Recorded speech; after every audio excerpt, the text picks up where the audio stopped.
David, did you have anything to say about the Drupal 9 migration or upgrade before we get started?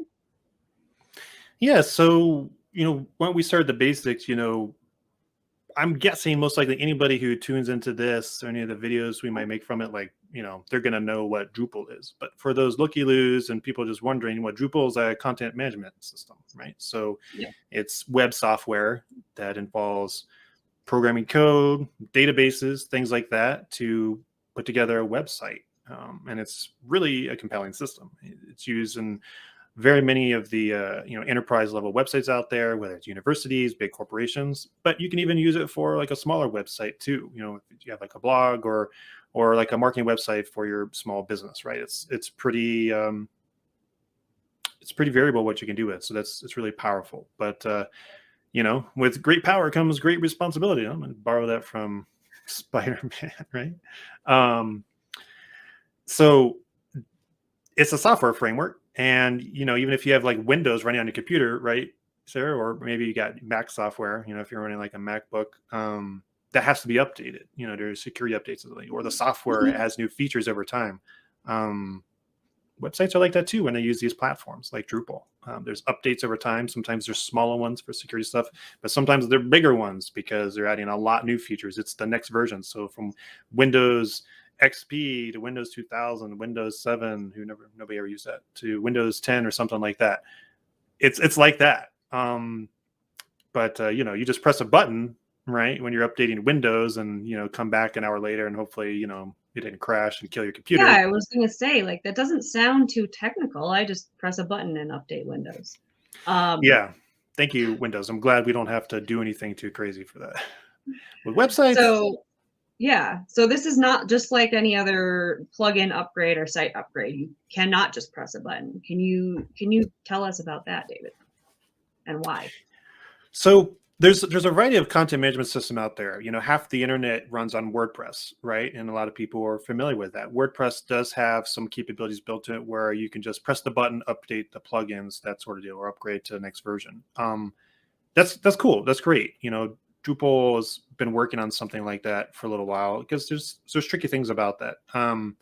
Certainly there's no guarantee when you press that button that your whole WordPress site isn't just going to blow up on you, like figuratively speaking. Like it can crash. There might be incompatibilities between the versions of those plugins and the core software for WordPress or whatever.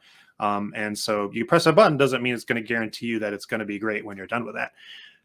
It can be similar like that with a Drupal website. You don't have the push button thing necessarily. There has been a migrate button in the past, but that's typically not recommended because oftentimes the Drupal website is using a variety of modules and things like that, which in custom code can be very sophisticated. You want to make sure that, if you're doing things right, like, that it's not going to just blow up after you do the upgrade process. So you're well advised to put in some effort on the front end to determine, when you do get to that next version, is everything going to work together properly?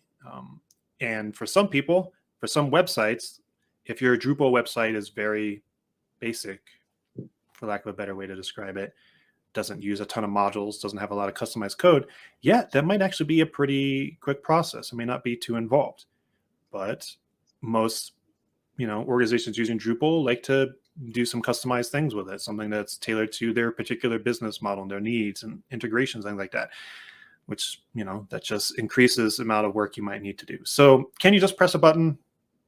Not really. And how sophisticated of a process it's going to be, how easy it's going to be, is largely going to be dependent on how complex your website is. Imagine that. Um, So is and there kind of any goes from there. place that you can reference to find out if your different modules or different parts of your site are going to migrate well, or if they're going to need some professional intervention? Yeah, totally. There's a lot of great tools, and I imagine we're probably going to put together a little list that you can use. Some tools that we'll put on some of our blog posts, on our website, and resources like that.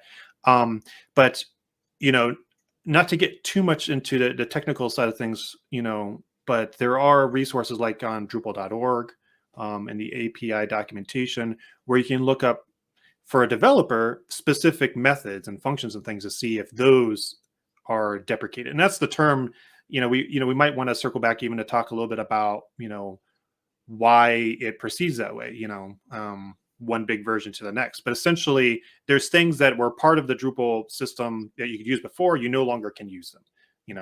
They're old, they're being phased out. And if you're still trying to use them in your modules on your site and they're no longer available, well, that's how it goes, right? Like it won't work anymore. And there's some tools that you can use, whether they're additional modules or even little forms you can use on Drupal websites to check, hey, is this module got a Drupal 9 version? I want to get from 8 to 9. Is there a Drupal 9 version of this module? If not, that could be a problem. You may have to see if you use something different, or kind of refactor your website to not use that module anymore. There's also tools to scan your code. So if you have custom code and custom modules in your Drupal website, there are tools you can use to scan your code base to look for some of these deprecated, is where I'm using methods and functions and features to see if you're made use of them, and then identify like, hey, I'm going to have to update my code to use the new version of the way things are done in a new version. So yeah, there's a lot of tools for that. And that's going to help support people, but ultimately you got to do your due diligence to see what kind of footprint you have for that migration and upgrade process. Hi, this is Sarah from Denver Data Web. Thanks for watching. Please like our video and subscribe for future digital strategy chats. You can also visit our website at denverdata.com or find us on social media at Denver Data Web.